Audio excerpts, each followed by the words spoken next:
প্রচণ্ড সূর্যের তাপ।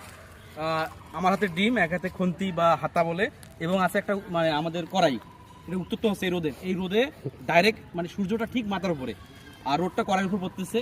সারা বাংলাদেশ বা বিভিন্ন জায়গা থেকে আমি শুনতেছি যে রোদের মধ্যে ডিম ভাজা যায়। এটা আসলে আমি বিশ্বাস করি না, কিন্তু তো এটা আসলে নিজ ইচ্ছে যে সবাই মিলে যে তাহলে আমরা দেখি আসলে প্র্যাকটিক্যালে ডিম আসলে ভাজা যায় কিনা, যেটা আমিও বিশ্বাস করি না।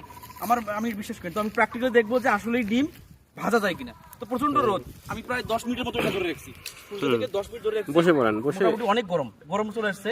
তেলটা দিয়ে দেন। তেল হ্যাঁ, এই তেল দেবো আবার একটু তেল দিয়ে দিই। এই তেল দিয়ে দিলাম।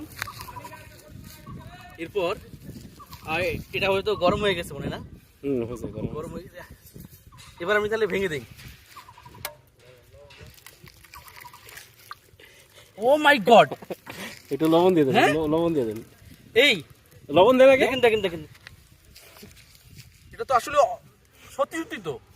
দেখেন আর একটু দিয়ে দেন লবণ। দেখেন ডিমটার অবস্থা দেখেন। এই অংশটা সাদা হয়ে গেছে, একটু নাড়া দেন। এই অংশটা সাদা হয়ে গেছে, আর এটা একটু এখনো হয়নি। উপর থেকে দেখলে তারা সহজে বুঝবে। এই যে দেখেন,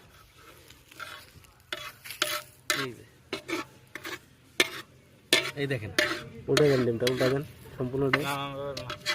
আর একটু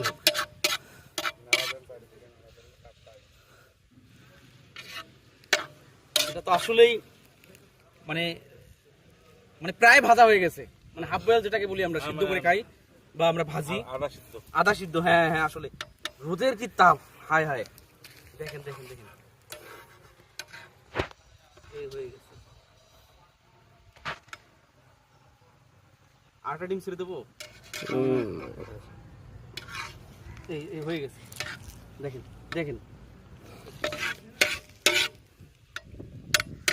হয়ে গেছে অলরেডি। হয়ে গেছে, হয়তো অনেকে বিশ্বাস করবে না যে আসলে মনে হয় যে এইভাবেই আছে। আমি খেয়ে তাহলে দেখালে মনে হয় বিশ্বাস করবে। ঠিক আছে, এখন আমি একটু খেয়ে দেখাই।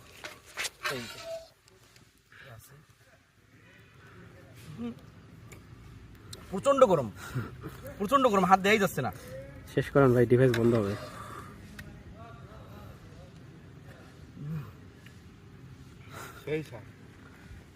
অন্যরকম স্বাদ, সূর্যের তাপে ডিম পড়ে আর সেই ডিম খাইলাম, যে কি স্বাদ। আসলে অনলাইনে যে বলে তারা আসলে মানে যেটা দেখলাম ভিডিওতে, এটা তো আসলে শেষ করে যাবো। হ্যাঁ,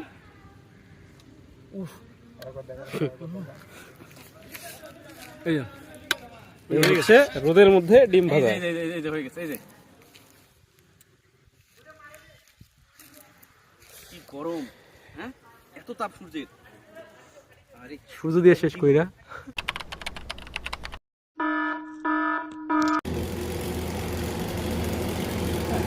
সবসময় ফোকাসটা হবে এই জায়গায়, এবং দুই সাইড দেখা যায়।